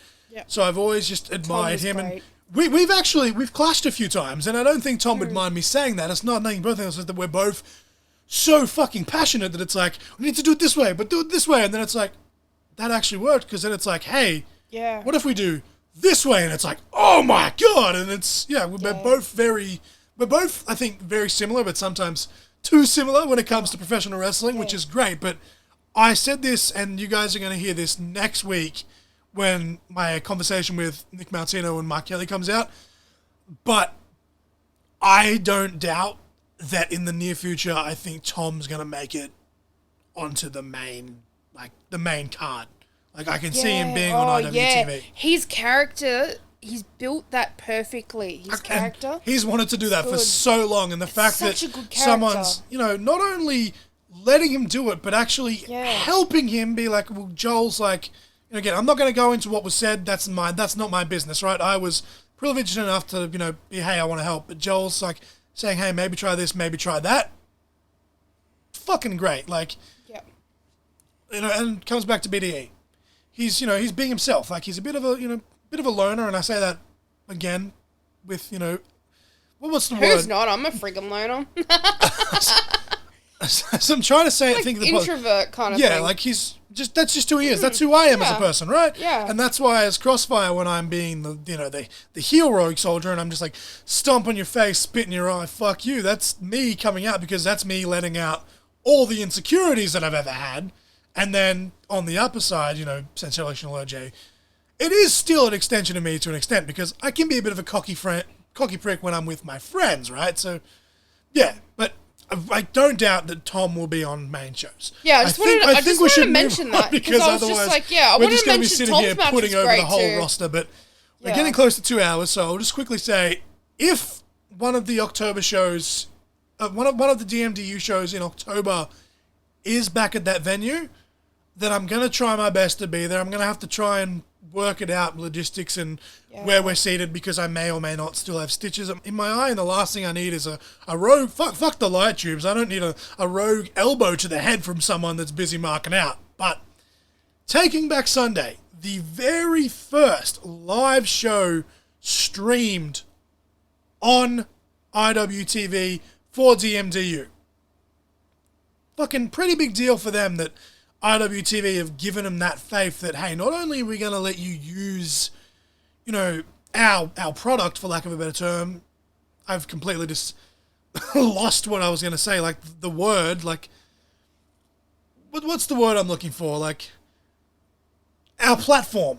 Yeah, I guess. yeah, I'm not even going to edit that out. Platform. Yeah, that was yeah. me thinking in real time. Not Only are we going to let you use our platform, but we're going to let you be featured there. If you go to IWTV, they're in the top 5 featured promotions now at DMDU. And the fact that they're now live and they're doing another one, actually, the day this drops, we'll be taking back Sunday 2. That'll start airing 3 hours after this podcast drops. Yeah. That's crazy to me. But actually, real quick, before I forget, before I go to the results for Taking Back Sunday, first of all, thank you, Richie Taylor, for an awesome career, but also something that I forgot to mention that needs to be mentioned. Thank you, Richie Taylor, for organising that awesome vegan curry and cake. Oh, yeah, I was going to say that Now, I know before. not a traditional dish to have at a wrestling show, but it was fucking delicious, and more wrestling shows need to up their game, because that was amazing. I want a bloody recipe for that. That was fantastic. But we'll go on. We've gotten sidetracked enough. We're almost at 2 hours here. We're about 8 minutes short. The results for Taking Back Sunday 1, I guess now, because that's what the next one's called as well. We had Joel Bateman versus Kyler Knight, and unfortunately, because these start at 3 p.m., I'm probably never going to get to watch one live like I was when I was watching Joel's stuff live in the US, because it was airing at 12 p.m. for us, because, you know, by the time 3 p.m. rolls around, I'm getting ready to go to work because I do night shift. But we kicked it off, Joel Bateman defeating Kyler Knight. That was fantastic, man. I've been a fan of Kyler's for some time. I had the pleasure, I was backstage at a show with her in CPW, so I've been lucky enough, just by pure circumstance, that I've gotten to see her kind of grow, and she's going to continue to grow. But what happens after this match is what got me, and people can, you know, say that I'm being biased or whatever, but the show of respect and Joel, you know, draping the flag over Kyler, for me, I've thanked Joel multiple times, both on this podcast and privately. In everyday life, and Mrs. Crossfire, you're an Indigenous person too, in everyday life, we're very proud of who we are.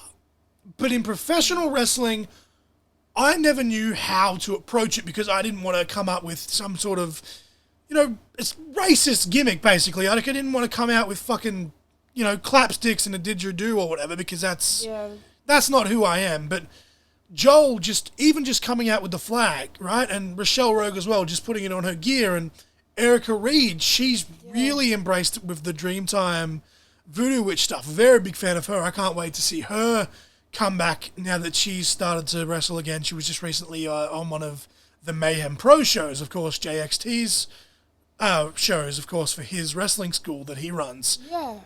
Very good stuff. But yeah, just the moment after the match where, you know, Joel and Kyler Knight are in the ring, they're holding the flag, he draped it after her. I saw it on social media, obviously, weeks ago, but actually seeing it actually happen, maybe I teared up a little bit. Yeah, I'm not going to lie. I got good. goosebumps. And obviously this has just been an emotional week with, you know, the death of Scott and everything else, but it got me. It fucking got me. Joel Bateman, you son of a bitch, you got me. Yeah, it's good seeing a lot more Indigenous representation within wrestling. It's fantastic. I really hope that, you know, as we slowly move out of the pandemic, that the stomping grounds shows that we're going to be taking place in WA, not WWA, WA, Western Australia, I really hope that they still get to happen. I hope so Even too. if it's just, you know, once a year or once every 2 years, whatever it may be, just as long as it's a staple and it happens and it continuously happens in some form or fashion. I wish we could go over there and see a show live if they do that. That would be just amazing. But match number 2, because otherwise I'm just going to sit here doting over Joel Bateman, because I respect him so fucking much, and he's helped me as a person, as a wrestler, whatever. Match number 2, we had Edward Dusk defeating Bobby Bishop. I said this on social media. Bobby Bishop is another one that doesn't get the credit that he deserves as a competitor. Super awesome competitor. Great character work. Not enough can be said about Bobby Bishop. Gore defeated Jordan Sampson. We had the promo from Broderick Valentine, which we briefly mentioned before. This is where he did announce, on the feed that he is okay. Thank fuck for that. We had Kid Valiant and Ryan Rapid defeating Emin the Kid and Royce Chambers in a crazy tag match. All the flips and tricks right up Mrs. Crossfire's alley in this one. Kid Valiant actually pinning the DMDU heavyweight champion Royce Chambers. And you can say that, maybe Edward Dusk's interference had something to do with that, but from a kayfabe perspective, from a real life perspective, the how far Kid Valiant's come in the last few months alone, it's a pretty big deal for him, in my opinion, on all fronts. We had Hector Jones defeating the debuting K.E. Prince. Lockie Hendricks would join commentary for that one. York would defeat Will Walker in a fucking bonkers death match using cinder blocks. Both these guys have really come into their own, especially in the death match. And then the main event, Callan Butcher retaining the Australian Deathmatch Championship in an open challenge that was answered by JXT. Absolutely loved the hell out of this match, but those rat bastards, in the words of Jim Ross, the anti-deathmatch party, come along, they fucked this up. There was a no contest, hence why Callan retained. I'm still happy he retained, because I'm a mark for him, and I want him to hold it forever, and I want Callan versus Edward. I want Callan versus Alex Colon, rather. But yeah, the anti-deathmatch party attacked, and they hijacked the Deathmatch Down Under Championship to end the show.